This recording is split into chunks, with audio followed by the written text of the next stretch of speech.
Welcome to the Madison Motor Podcast special edition series where I go over NFL off-seasons for every team and preview them and predict how they may play out.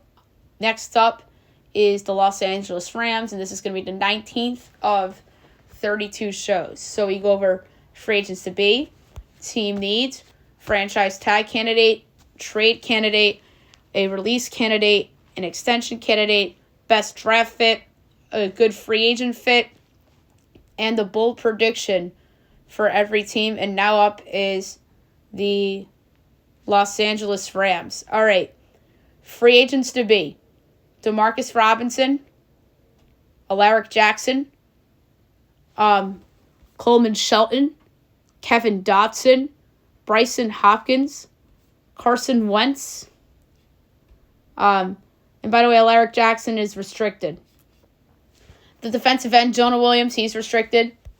Michael Hocht, the linebacker, he's restricted. Christian Roseboom, he is restricted as well. Ahkello Witherspoon, John Johnson, and Jordan Fuller. Oh, and Brett Maher, too. Team needs: wide receiver, guard, center, defensive end, outside linebacker, inside linebacker, cornerback, safety, kicker. So this is one of the teams where they had a great year, but they also have a lot of these. The Texans fit that bill. The Bucks fit that bill.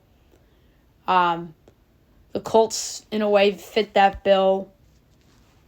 All right, so franchise tag candidate, Kevin Dotson. He had an awesome season with the Rams, and they stole him in that trade with the Steelers, and the Steelers have to be shaking their heads with that trade. He was outstanding for them on their offensive line this season after being mediocre with Pittsburgh. He comes over to the Rams and is just awesome. So, you got to give credit to the Rams and Sean McVay, and now all of a sudden he's a strong candidate to get the franchise tag. All right, trade candidate, Bobby Brown III. This is only because Aaron Donald and Kobe Turner are present on that defensive line, and Bobby Brown isn't getting playing time, so it makes sense for them to trade him. So that's basically because of need, or not need, but they have a lot at that position, and Turner and Donald are obviously starters. There really isn't other trade candidates unless if they sign and trade some of the restricted free agents. And another exclusive right free agent is Austin Trammell, their special teams player. Tutu Atwell, could he be a sneaky trade candidate? Or even Joe Newtbaum, the left tackle? Or Brian Allen, the center? But then again, Coleman Shelton's a free agent, so Brian Allen could just slide right back into that spot. So, release candidate, Rob Havenstein. Havenstein's been on the Rams for a long time. He's a player that is getting older. He really revived his career at the Rams. And especially after they moved to Los Angeles. He's been on the Rams for so long. He was on the all-rookie team. He got paid before the start of 2 seasons ago. So I think he has 2 seasons left on the deal. So, like I said, he's getting older. He's 31 years old. I could see them getting younger at that position. So, to me, Rob Havenstein's a release candidate. I don't think they'll cut Stafford. I think they want to keep Stafford because they were good last year. We've been talking about Stafford as a trade candidate had they been bad this year. Or a release candidate for that matter. Other release candidates, Joe Newtbaum, who I just brought up, Brian Allen, who I just brought up. And that's really it. Everybody else on their roster's young, so I don't see anybody else potentially being cut from this roster. Maybe the backup tight end, Hunter Long, I could see maybe him being cut. So, we'll see. But to me, the obvious one is Rob Havenstein. All right, the extension candidate on this team, Ernest Jones. Ernest Jones was awesome for the Rams this past season. Everybody talks about Kobe Turner and even Kobe Durant, but Ernest Jones IV was really good at the inside linebacker position for the Rams, and I think he earned himself a contract extension. They have more guys to worry about next year, but to me, the obvious one for an extension is Ernest Jones. But the case against it is buyers beware, one great year. But they could get like a cheap extension for him. Why not?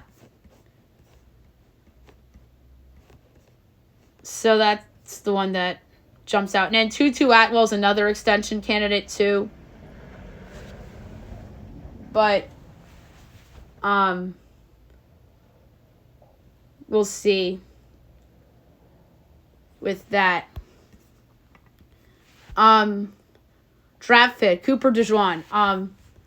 This one makes a ton of sense. And they have a need at the position. Ahkello Witherspoon, free agent.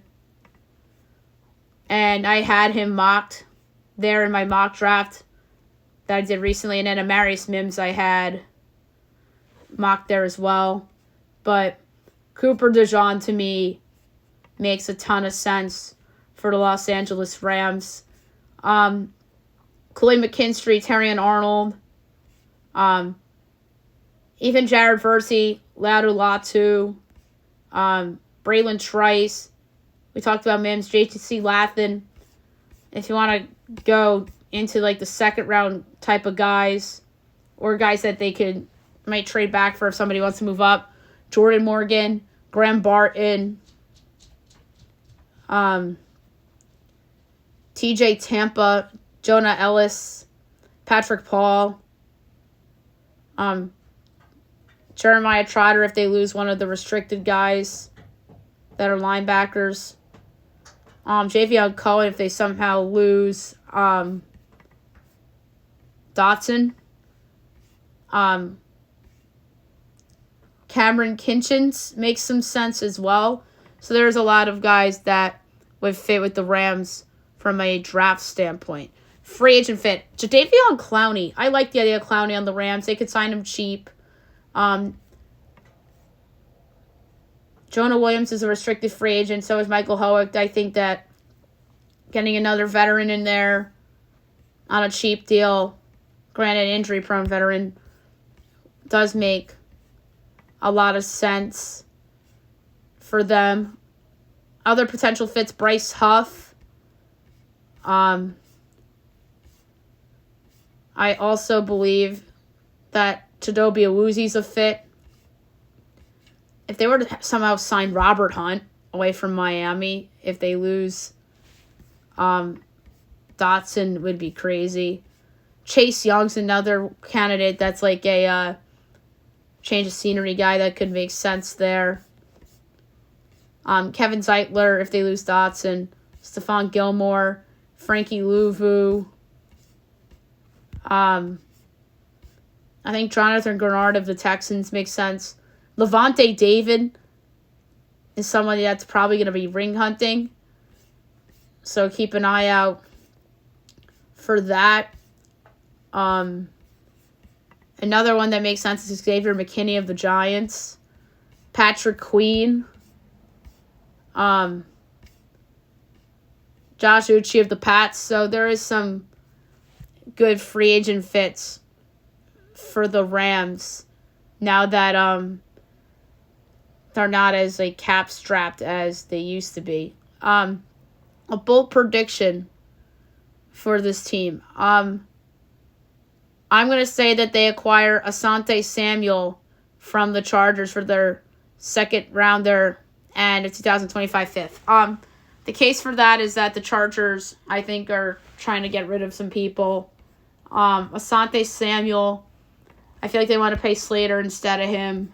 And I think that the Rams want some youth. And they have the 52nd pick. So I can see them moving that with a 2025 fifth for Asante Samuel. So that would be an interesting trade acquisition. And then Samuel comes in. He replaces Akella Witherspoon. He's an upgrade over Witherspoon too.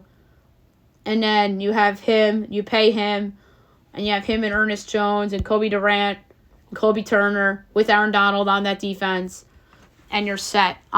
So potential futures for the Los Angeles Rams. Sean McVay, Coach of the Year, is going to be up there because everybody loves Sean McVay. We know that.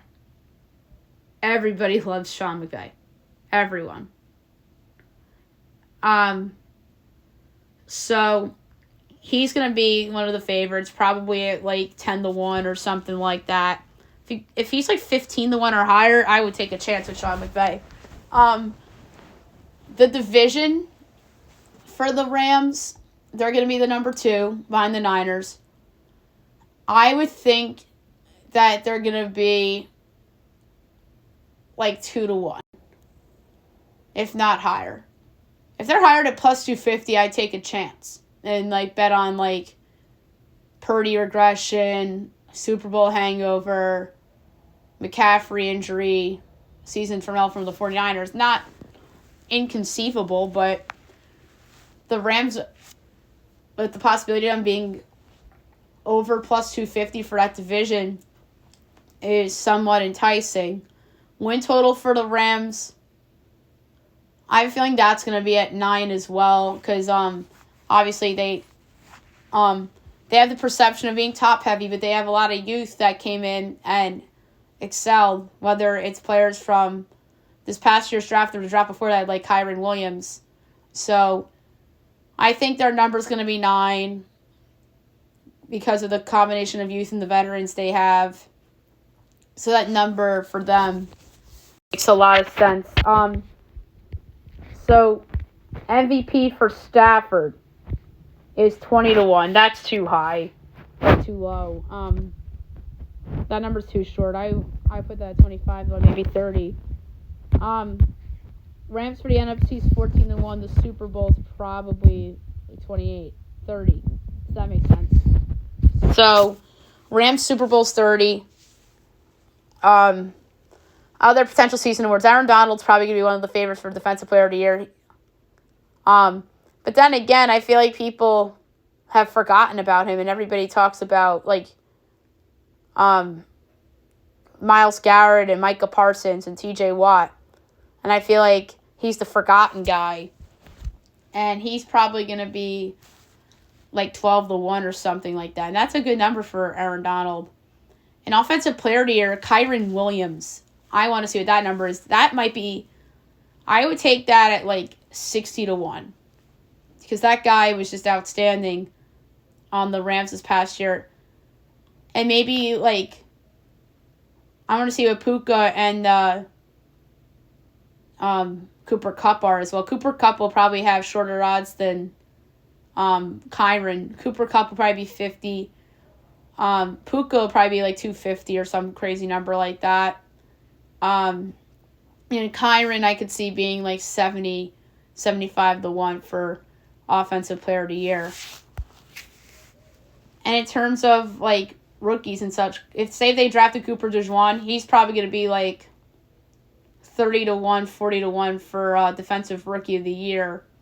So that's another possible award to watch for the Rams as well. And there's nobody I could think of for Comeback Player of the Year on the Rams that's coming back from an injury, or else I would have thrown that one out there as well. So there you have it for the Rams. And next up will be the Dolphins of Miami.